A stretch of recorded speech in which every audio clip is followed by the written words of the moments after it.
प्रदीर्घ चर्चेनंतर लोकसभेत आणि राज्यसभेत बहुमताने वक्फ सुधारणा विधेयक मंजूर झाले। त्यानंतर 5 एप्रिलला महामहिम राष्ट्रपती महोदयांची त्यावर स्वाक्षरी झाली। तसेच 8 एप्रिलला हा कायदा अधिसूचित झाला।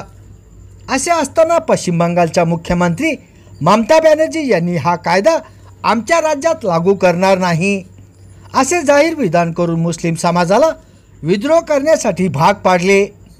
लोकसभेत आणि राज्यसभेत बहुमताने मंजूर झालेल्या कायद्याचे पालन न करणे हे विधान अवैधानिक, असंविधानिक, अतांत्रिक आणि विद्रोही असून अशा प्रकारचे शासन त्वरित बरखास्त करून तेथे राष्ट्रपती राजवट लागू करावी असे विधान विश्व हिंदू परिषद क्षेत्रमंत्री श्री गोविंद शेंडे यांनी केले।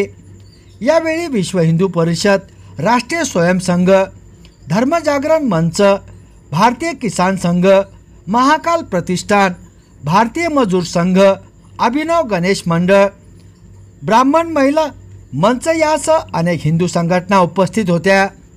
विश्व हिंदू परिषद मंदिर अर्चक पुरोहित आयामाचे देवगिरी प्रांत संपर्क प्रमुख राजीव जहागीरदार यांनी यावेळी बोलताना कायद्याच्या चौकटीत काम न करणाऱ्या आणि मुस्लिम जिहादी प्रवृत्तीच्या लोकांना हिंदूंच्या विरोधात पेटून घेणाऱ्या पश्चिम बंगालच्या मुख्यमंत्री ममता बॅनर्जी यांचे सरकार खाली खेचून त्या ठिकाणी राष्ट्रपती राजवट लागू करावी अशी मागणी केली।